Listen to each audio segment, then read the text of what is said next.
Hi అండి. ఈరోజు మనం సంకష్టహర చతుర్థి వ్రతం అంటే ఏమి తెలుసుకుందాం.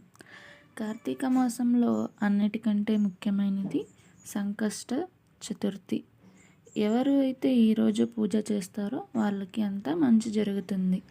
అంతేకాకుండా ఎవరైతే శివాలయంకి వెళ్ళి దర్శనం చేసుకొని ఎవరైతే దీపాలు వెలిగిస్తారో వాళ్ళకి అంతా మంచి జరుగుతుంది.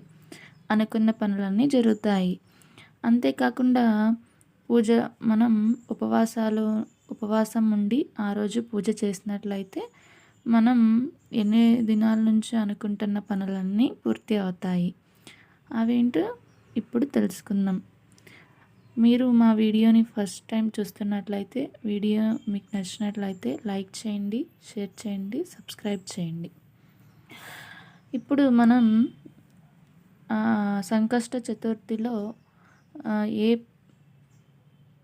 ఏ చేస్తే మనకు ఫలితం లభిస్తుందో తెలుసుకుందాం. సంకష్ట చతుర్థి రోజు చేయాల్సిన ముఖ్యమైనది ఉపవాసం. ఆ రోజు ఎవరైతే కటిక ఉపవాసం ఉండి రాత్రి వచ్చే నక్షత్రాలను చూసి ఉపవాసం పూర్తి చేసినట్లయితే వారికి కంప్లీట్గా గణేశుని అనుగ్రహం అనేది చెందుతుంది.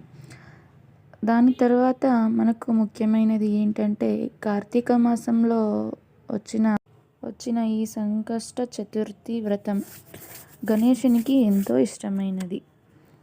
ఎవరైతే గణేశునికి ఇంట్లో ఉన్న ఒక పటాన్ని తీసుకొని దానికి ముందర ఒక పీట పెట్టి అందులో ఒక పళ్ళెంలో బియ్యం వేసి అందులో తనకు ఎంతో ఇష్టమైన బియ్యపిండితో ముగ్గు వేసి అందులో దానిపైన బియ్యం వేసి అందులో తనకు ఎంతో ఇష్టమైన గరికను మనం తీసుకొని వచ్చి దానిపైన పెట్టి మనం అనుకున్న కోరిక నెరవేరాలని పిండి దీపాలతో మనకు 5 కానీ 7 కానీ 9 కానీ 11 కానీ ఇలా లేదు అంటే 365 ఒత్తులతో మనం దీపాన్ని వెలిగించినట్లయితే ఈరోజు మనకు ఎంతో పుణ్యాన్ని ఇస్తుంది.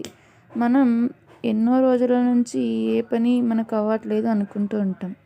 అలా మనకు ఈరోజు చేసినట్టయితే మనం అనుకున్న పనులన్నీ నెరవేరుతాయి. రేపు సంకష్టహర చతుర్థి వ్రతం. సంకష్టహర చతుర్థి వ్రతం కార్తీక మాసంలో 3వ వారం మనకు వచ్చింది. అలా కార్తీక మాసంలో మనం శివాలయాన్ని కూడా దర్శించుకుంటే ఎంతో మేలు జరుగుతుంది. శివాలయాల్లో కూడా దీపాలు వెలిగించి మనం అనుకున్న పనులు నెరవేరాలని పూజ చేస్తే ఎంతో మంచిది.